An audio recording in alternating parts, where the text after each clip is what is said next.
Now Benhadad, king of Aram, gathered all his army, and there were 32 kings with him, and horses and chariots. He went up and besieged Samaria and fought against it.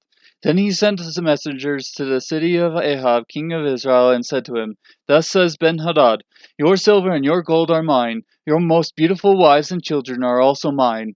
The king of Israel replied, It is according to your word, my lord, O king, I am yours, and that all that I have. Then the messengers returned and said, Thus says Benhadad, Surely I sent to you, saying, You shall give me your silver and your gold and your wives and your children. But about this time tomorrow I will send my servants to you, and they will search your house and the houses of your servants, and whatever is desirable in your eyes they will take in their hand and carry away.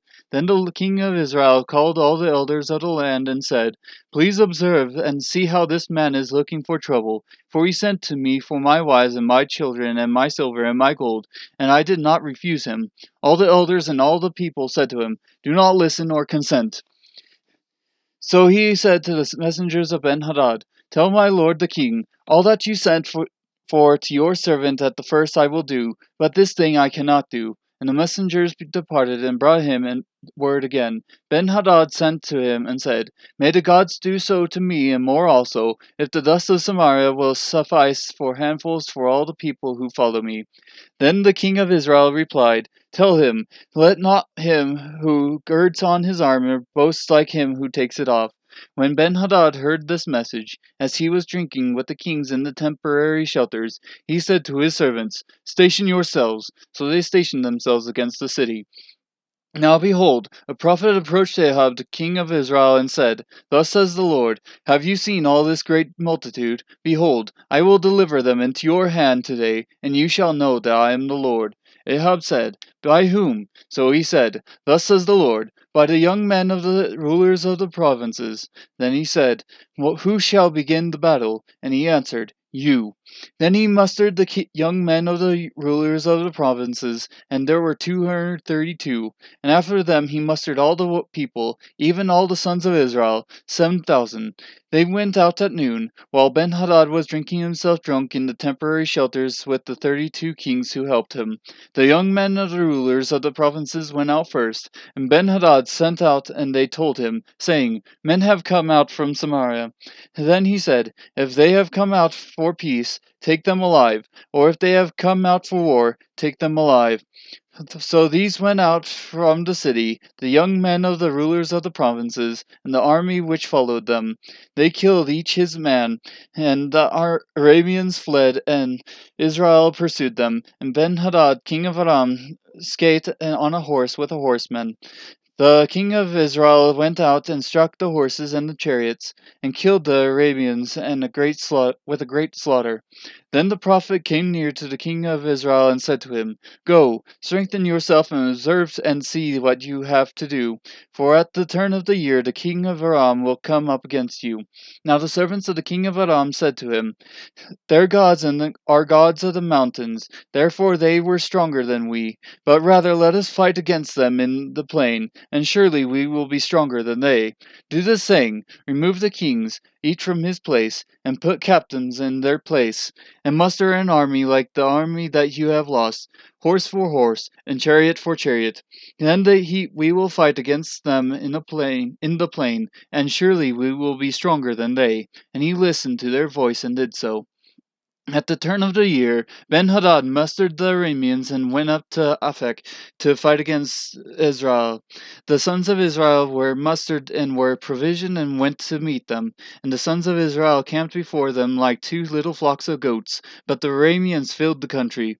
Then a man of God came near and spoke to the king of Israel and said, Thus says the Lord, because the Arameans have said, The Lord is the God of the mountains, but he is not a God of the valleys. Therefore I will give all this great multitude into your hand, and you shall know that I am the Lord. So they camped one over against the other 7 days, and on the seventh day the battle was joined, and the sons of Israel killed the Arameans 100,000 foot soldiers in 1 day. But the rest fled to Aphek into the city, and the wall fell on 27,000 men who were left. And Ben-Hadad fled and came into the city into an inner chamber. His servants said to him, Behold now, we have heard that the kings of the house of Israel are merciful kings. Please let us put sackcloth on our loins and ropes on our heads, and go out to the king of Israel. Perhaps he will save your life. So they girded sackcloth on their loins and put ropes on their heads, and came to the king of Israel and said, Your servant Ben-Hadad said, Please let me live. And he said, Is he still alive? He is my brother. Now the men took this as an omen, and quickly catching his word said, Your brother Ben-Hadad. Then he said, Go, bring him. Then Ben-Hadad came out to him, and he took him up into the chariot.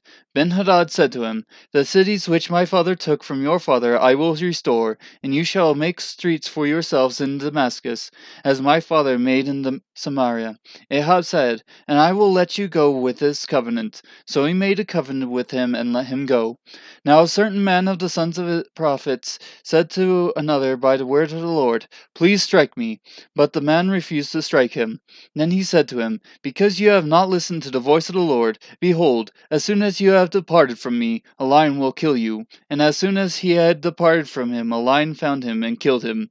Then he found another man and said, Please strike me. And the man struck him, wounding him. So the prophet departed and waited for the king by the way, and disguised himself with a bandage over his eyes.